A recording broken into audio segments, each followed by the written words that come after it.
ನಾನು ಡಾಕ್ಟರ್ ಶ್ರೀನಿವಾಸ್ ಬನ್ನಿಗೋಳ್, ಮುಖ್ಯ ಆಡಳಿತಾಧಿಕಾರಿ, ಸಂಜೀವಿನಿ ಆಯುರ್ವೇದ ಮಹಾವಿದ್ಯಾಲಯ, ಗೋಕುಲ್ ರೋಡ್, ಹುಬ್ಬಳ್ಳಿ. ಆಯುಷ್ ಟಿವಿ ಇದೇ ಏಪ್ರಿಲ್ ದಿನಾಂಕ 11ರಿಂದ 14ನೇ ತಾರೀಕಿನವರೆಗೆ ಗ್ಲೋಬಲ್ ವೆಲ್ನೆಸ್ ಕಾನ್ಫರೆನ್ಸ್ ಅಂತಕ್ಕಂಥ ಒಂದು ಸಮಾವೇಶವನ್ನು ಬೆಂಗಳೂರಿನ ಅರಮನೆಯಲ್ಲೇ ಹಮ್ಮಿಕೊಳ್ಳಲಾಗಿದೆ. ಈ ಒಂದು ಸಮಾವೇಶದ ಮುಖ್ಯ ಉದ್ದೇಶ ಆಯುಷ್ ವೈದ್ಯರು, ಆಯುಷ್ ಶಿಕ್ಷಕರು ಮತ್ತು ಆಯುಷ್ ಪದ್ಧತಿಗಳಲ್ಲಿರ್ತಕ್ಕಂಥ ಚಿಕಿತ್ಸೆಯನ್ನು ಸಾರ್ವಜನಿಕರಿಗೆ ತಿಳಿಸಿಕೊಡುವಂತಹ ಒಂದು ನಿಟ್ಟಿನಲ್ಲಿ ಈ ಸಮಾವೇಶವನ್ನು ಹಮ್ಮಿಕೊಳ್ಳಲಾಗಿದೆ. ಈ ಸಮಾವೇಶದಲ್ಲಿ 4 ದಿನಗಳವರೆಗೆ ಆಯುಷ್ ಹಬ್ಬವನ್ನು ಆಚರಿಸಲಾಗ್ತಾ ಇದೆ.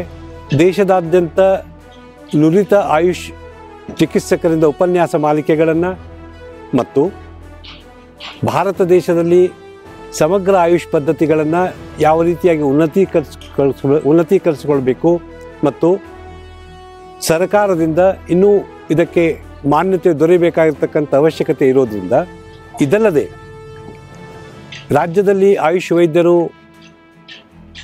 ಏನು ತೊಂದರೆಗಳನ್ನು ಅನುಭವಿಸ್ತಾ ಇದ್ದಾರೆ, ಆ ತೊಂದರೆಗಳನ್ನು ಸರ್ಕಾರಕ್ಕೆ ಮನವರಿಕೆ ಮಾಡಿಕೊಳ್ತಕ್ಕಂಥ ದೃಷ್ಟಿಯಿಂದ ಈ ಸಮಾವೇಶವನ್ನು ಹಮ್ಮಿಕೊಳ್ಳಲಾಗಿದೆ. ಈ ಸಮಾವೇಶದಲ್ಲಿ ಕರ್ನಾಟಕ ರಾಜ್ಯದ ಎಲ್ಲ ಆಯುಷ್ ವೈದ್ಯರು, ಶಿಕ್ಷಕರು, ವಿದ್ಯಾರ್ಥಿಗಳು ಭಾಗವಹಿಸಿ ಇದನ್ನು ಅತ್ಯಂತ ಯಶಸ್ವಿಗೊಳಿಸಬೇಕೆಂದು ಈ ಸಂದರ್ಭದಲ್ಲಿ ಕೇಳ್ಕೊಳ್ತಾ, ಅದರಲ್ಲಿ ಮುಖ್ಯವಾಗಿ ವಿದ್ಯಾರ್ಥಿಗಳಿಗಾಗಿ ಅನೇಕ ಮಳಿಗೆಗಳನ್ನು, ಆಯುಷ್ ವೈದ್ಯ ಪದ್ಧತಿಗೆ ಸಂಬಂಧಪಟ್ಟಂತಹ ಚಿಕಿತ್ಸೆ ವಿಧಾನಗಳನ್ನು ವಿವರಿಸ್ತಕ್ಕಂಥ ಮಳಿಗೆಗಳನ್ನು ಏರ್ಪಡಿಸಲಾಗಿದೆ. ಎಲ್ಲ ವಿದ್ಯಾರ್ಥಿಗಳು, ವೈದ್ಯರು ಇದರ ಲಾಭವನ್ನು ಪಡೆದುಕೊಳ್ಳಬೇಕೆಂದು ಈ ಸಂದರ್ಭದಲ್ಲಿ ತಮ್ಮನ್ನೆಲ್ಲ ಕೇಳ್ಕೊಳ್ತೇನೆ. ಧನ್ಯವಾದಗಳು.